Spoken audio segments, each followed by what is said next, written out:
congratulations on winning the Gold Derby TV award for male in a TV show. That's a huge accomplishment. Thank you so much. That's what we've all been working towards. Yeah. So thank you. I can imagine when you were a child standing in front of the mirror and just dreaming of winning that Gold Derby award. So I really do applaud that. It's amazing. I've been practicing my acceptance speech for many years. It's all built up to this one moment, and I forgot to bring my my notes. So we'll have to redo this. We'll wing it, and everything's downhill from there, so that's okay. You'll be all right. Listen, I wanted to say Happy Thanksgiving, but I guess you're Australian and you don't celebrate it. I don't, but given that this is, it's an American site, so let's wish each other Happy Thanksgiving. Two foreigners wishing each other Happy Thanksgiving. I think that's appropriate. We don't have a clue, but yes, exactly. Yeah. Happy Thanksgiving. I wish I had some turkey, but I don't, and that's a shame. Yeah, or pumpkin pie, actually. I believe that's quite popular. How much I love pumpkin pie. Probably too much. Now, listen, mate, this show is a phenomenon. I mean, there's a lot of really popular shows out there, but the fans of this one are that special kind of dedicated. What do you think about it? I mean, you've got a lot of really good presence on social media. You're very generous with your time, but they are pretty into this show, aren't they? I think we're really lucky that we've got such, enthusiastic fans that they're really into it. We try and share as much as we can on on social media. It's difficult because you can't always give away too much. You can't give away spoilers. And also your personal time as well. It's pretty tough. And we film in the Highlands of Scotland. We're currently shooting outdoors at the moment, and Wi-Fi is few and far between, and we might even experience some problems later on. But it's pretty tough. But no, we love all their support, and we love that the fans are so involved in everything that we do. Yeah. Sure. So when we first met Jamie back in the pilot, as Claire, who had been thrown into this new time period, she meets him. She helps heal his dislocated shoulder. From that beginning to where we left off on the ship when you're traveling to France, massive difference. What do you think the most significant change has been in Jamie for that journey?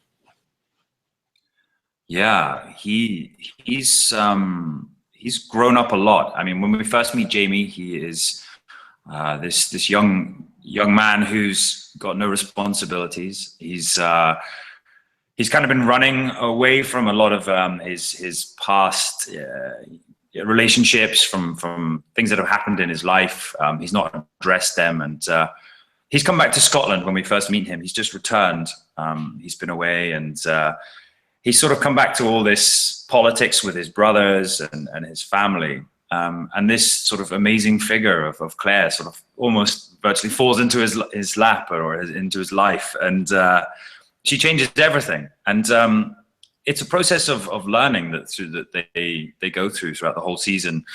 He very quickly, they get married, and he finds himself with a new wife and a new love, and he has to grow up very quick. He's quite a modern man for his time, but he still has this moral code that is of the period, and that causes a lot of conflict between himself and Claire. And then he goes through this very traumatic experience towards the end of the season that he, up until now, has very much been, it's very much like a water off a duck's back. He's very buoyant. He's very ever resourceful and ever light. He sort of doesn't let things get to him. Even the back scarring you see in the show, he's been whipped many times, and he's not afraid to put his body on the line. And that's what he does for Claire in the last episodes. But this really affects him, and we certainly carry it through to season 2. Claire does save him and does cure him, but it does take more than that. He's certainly he's got over the trauma, but it still affects him. Yeah. I'm really new to this show. I only really started watching it recently. My wife's a huge fan, and I thought, all right, I'll give it a go. And what I loved about it is, given that I have a daughter, so it's something that's really important to me, is it has a really strong female protagonist. And not strong like as in I am woman, hear me roar, but she's an emotionally and mentally strong woman. And that's great. And it's a really great thing to have.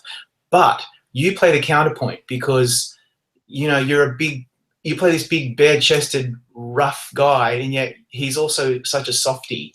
What was your inspiration for that side of Jamie? And that, you know, he's got that those two dimensions to his character. Yeah, I mean, she's such a terrific character, and we have a terrific actress in Katrina Balfe, and she is, you know, she's this wonderful character that is so, you know, emotionally connected. She's slightly older than him, so she teaches him a lot. She's more experienced. She's also have the knowledge of you know, coming from the future. But yeah, it's about their relationship and about a process. And he is this, you know, quite physical, very able man, but he has, you know, a side that I wanted to bring to him, which is this sort of emotional intelligence that he's, you know, he's well educated. He's lived in other countries. He's traveled a lot, and he speaks, you know, several languages.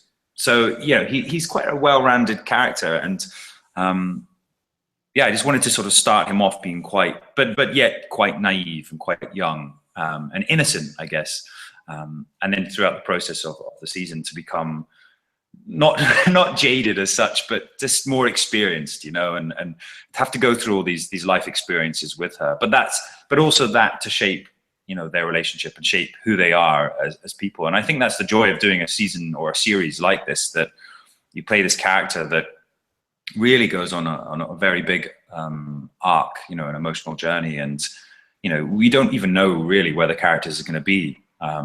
That's kind of the joy of playing with these characters, that you never know where the end is. You never know where the end, at the end of the journey is, and that's sort of that's quite exciting for an actor. Yeah, I can imagine. And when you last spoke to Gold Derby, you talked at length about the last 2 episodes of the first season. That's obviously a game changer for Jamie, given the sexual assault and the emotional scarring that he has to carry, along with the scarring that he has on his back. You talked about how you relished that challenge. It would have been an extremely daunting thing to do, having to read that screenplay or script, sorry, and then think, okay, I'm going to have to do a lot of very uncomfortable and unusual things. And yet, you really seemed to hit your stride. You've been your performance in those episodes has been acclaimed. Everyone's still talking about how hard it was to watch. What kind of feedback have you been getting? Because I'm sure everybody wants to talk about it all the time. But what are you getting a lot of feedback still about those particular episodes? I think so. I think they were certainly surprising in a way. You know, the show. What I love about a show is that it changes a lot. You know, you may think it's one thing, and then a couple of episodes, and then it changes. You know, it's a sort of, it's so hard to really categorize what kind of show it is. And I think that comes back to Diana Gabaldon's books. You know, you can't say that they're a historical romance drama because there's so much more in them. And so, yeah, so I think our show also is this sort of road movie. It changes all the time and it goes to different places. And so the end of the season, yes, it was a real acting challenge. But it was something that I was ready for and that I wanted. I've got a big background in theater where I think you get to stretch yourself more. And in TV, you know, there's less of that challenge. And it's exciting when you get a script, and we get them all the time. You read something and you go, I'm not even sure if I can do this, or I'm not sure if I really need to bring my A game to that part of filming. And I think that's what's exciting. And that's when you choose projects. And sometimes, I guess, if you're in a TV show, you have no control over, the storyline or whatever. So it's great to be challenged by the writers, and great that they bring something to the table that is such great writing that, you know, you can throw yourself into it. Yeah.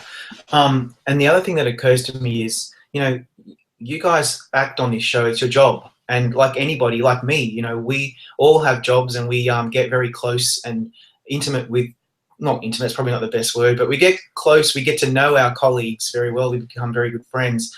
But you guys have to go that extra level. You know, you and Tobias and you and Katrina would, I assume, have a really close bond and a great friendship, because you have to work so closely together and share a lot of, you know, emotional scenes together. Would that be an accurate description of how you interact with your castmates? Yeah, I mean, I think so. We are very lucky that we have such an amazing cast and crew. I think it's about trust and about sort of having respect for each other, and we certainly do, yes. And we all sort of speak the same language, so to speak, you know, in sort of rehearsal and in shooting. You know, we all have our own different ways of doing things, but we certainly understand each other's. And I guess over time you learn how another actor works. And I'm just very lucky, you know, I get on extremely well with Katrina. We share a lot of the same sort of sense of humor. And yeah, we do hang out, you know, sort of personally as well, and sort of out with the show, and likewise with Tobias. But it's sort of such a strange beast, acting, that you never, you know, you can create relationships out of anything really, and it's hard to actually place in real life where, you know, Jamie and Frank's relationship is in myself and Tobias's relationship.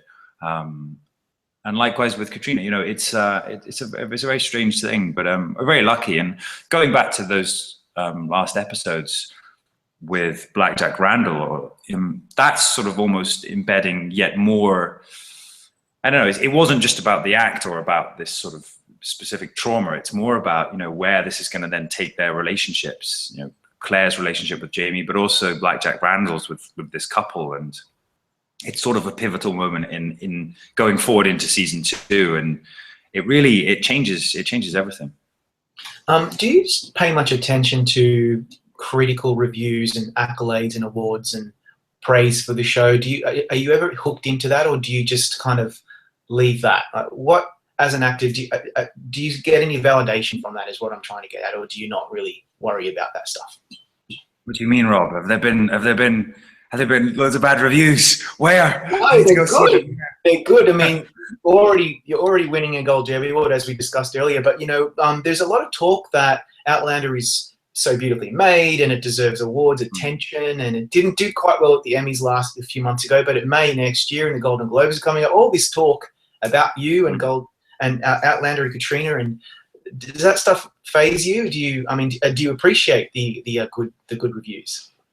Oh, absolutely. I mean, I think every actor loves a good review, and probably, yeah, likewise, you know, we sort of avoid the bad ones. But I don't know, I learned very early, you know, in working in theatre. I actually did a show written by a critic, a very notorious newspaper critic, theatre critic, and he wrote this show. And speaking to him and working with him, I realized that, you know, it all does come down to one person's opinion, and really has no bearing on what you do. And I think as long as you know that you've put your all into it or your best into it, then you know, you're not going to please everyone, and there's always going to be critics. But of course, it is wonderful when people enjoy the show and it gets awards or accolades, because ultimately it helps the job that you're doing, and, you know, can further your career. But, you know, that isn't the end goal. The end goal is to do some great work, and, you know, if we're lucky to win the Gold Derby Award, then that would be terrific. And I hope it's a nice big gold trophy. Oh, it's massive. I don't even think we can post it. Okay, so let's go back to the beginning. After you got the part, you would have had some expectations given who was involved. Like people like Ron Moore, for example. You know, he's one of the best TV producers, directors, writers out there, Emmy nominated and so forth. Can you take us back to your reactions to when you first saw the finished pilot? I'm assuming that you have seen the show. What do you watch your work, and what did you think of Outlander when you first saw it? Wow, yeah, that's a good question. Well, initially I was over the moon to get the opportunity to work with Ron. I was a big fan of Battlestar Galactica primarily, but also Star Trek and Carnival that he did, which I thought had a great sort of Western, almost weird Scottish vibe to it. And I think there's a common theme in a lot of the shows he does. And there seems to be this theme of, I know, impending doom. And I don't know, sort of people the human race trying to survive. And it sort of feels like it's playing out in this show as well, certainly in season 2. But yeah, so I was very excited. And what was the second part of the question? It was, what was your reactions when you finally saw the product? To Yeah. seeing this show called Outlander. Yeah, well, being a Scotsman and very proud of my country and very lucky to be back here shooting. I was nervous. I think people in Scotland were wary that here come the Americans. They're coming over here and they're going to make a show about Scotland. And they came and they've just been so attentive to detail. They've really immersed themselves in our world. They've employed great numbers of very talented Scottish cast and crew, and I think they did a great job. So when I first saw it, I think I was relieved more than anything. I was like, oh, thank God, I can show this to my family, to my mum, and not feel that they were disappointed. And I think I'm really proud. I'm very proud to have our culture there, to have the Gaelic language and the sort of history and the storytelling that Scotland brings. And I think Scotland is certainly, we've said it before, but it's certainly one of the large parts of the show. I think that's one of the draws to Outlander. Oh, absolutely. It's probably one of the stars of the show, actually. Okay, look, as you know, we reached out to fans on Twitter and asked for some of the best questions. We were completely and utterly flooded with so many people asking lots of questions that I probably won't be asking you, but I did find a few, and I thought I'd just give this a go if that's okay. All right, keep it clean. Yeah, let's keep it really clean. There's some filth in there. My goodness. Wow. All right. Wow. Cool. Really? I must have a look. I'll have to have a look later. Yeah. If you want a good laugh, go into that forum. It's it was getting pretty dark. All right. Wow. So Critter03 says, since watching season 1 and reading nearly all the books, he or she have become more interested in their Scottish ancestry, and have discovered some interesting things about their history and their heritage. And they were wondering if you have done the same, given that you are so involved in the show. Yes, absolutely. I think it was the first thing that I did when I got the job, that I wanted to understand more about where I was born and where I was brought up. And so I immersed myself a lot more in understanding possibly the Gaelic culture, or the sort of storytelling side. There's a musicality to their language and to the music of Scotland and to the landscape, and somehow I wanted to put that into the characters somewhere. And I don't know, I think if you surround yourself with all these elements, somewhere it'll go into you. I don't know if that makes sense, but but yes, no, I did a lot of research about clan culture, about the families that we're dealing with, and the period. It's a really interesting period of Scottish history, and one that we've all brought up with in the UK, or certainly Scotland. We all know about the story of Bonnie Prince Charlie. We all know the Skyboat song. We all know that this was the end of the Highland culture, and it's been romanticized quite a lot. So it was interesting to go back and really find out the truth about it. And then, to find out things about my personal life as well, which has been great. And I found out that, all sorts of things, but it's been, every element from, wearing a kilt to riding a horse, to speaking Gaelic. It's all sort of part of, this character that comes from a certain part of Scotland in the Highlands. Yeah, that's fascinating. And I can imagine you would be getting a lot of satisfaction out of that, given that is your own personal heritage. Okay, so let me see. Artemis wants to talk about Jamie's probably going to be suffering from a bit of PTSD, especially as we revisit him in season 2. Would you say that's what we can expect? And if so, what have you done to prepare for that side of his character? Yes, I mean, not giving away too much, but it's certainly there. It's Jamie and Claire have gone to France on this mission, and the mission is to basically to change history, to stop the Jacobite rebellion, which then led to this famous battle in Scotland called Culloden, which the Scots lost, or the Stuart army lost, and it started the end of the Highland culture. We had the Highland clearances, and the British Army, banned the use of Gaelic and bagpipe playing and kilts, and people left Scotland and went to Australia or America, and so it marks the end of this culture. And so they go to France to infiltrate the Jacobites, and they're there on this mission. However, yeah, they have a lot to deal with. Jamie has the trauma that he's still dealing with, and also they have the fact that Claire is now pregnant. They have their new child, so it's a really tough time for them. That they've got a lot personally to deal with. Sarah Johnson wants to know, Jamie and Claire both aged 20 plus years in the books. How do you feel about playing a middle-aged Jamie? That's a great question. I think the show is going to do that to us.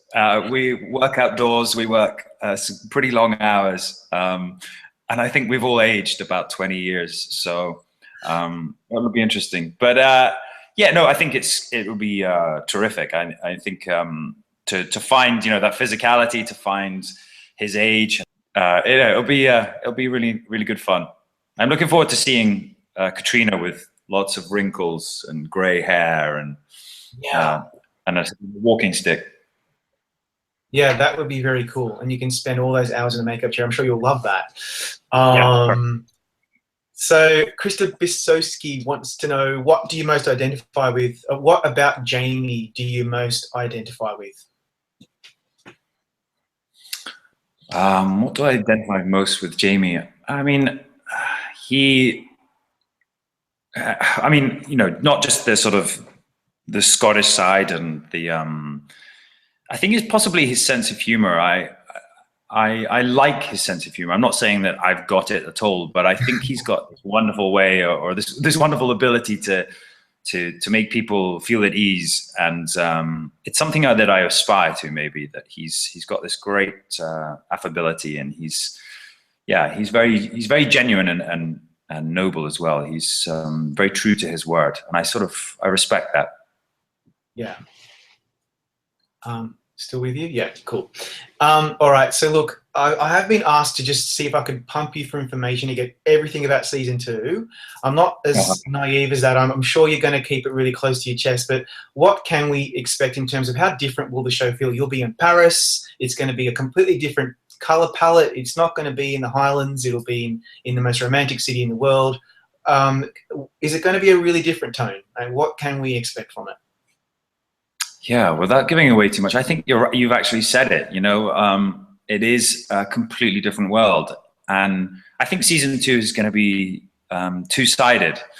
There's the first half, which is primarily set in Paris and Versailles, and it's this opulent, larger-than-life world. And I think all the characters there are going to be very entertaining and very dark and dangerous.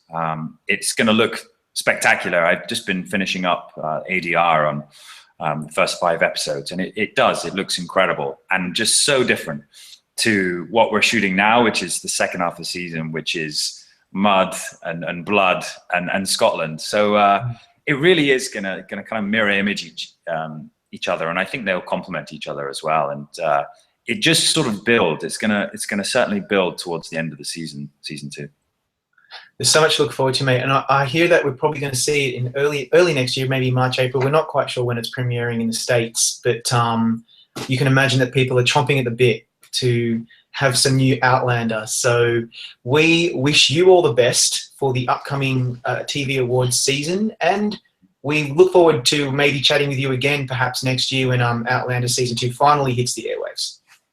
That would be terrific. I hope so. I hope we can get some Wi-Fi in Scotland and make that work.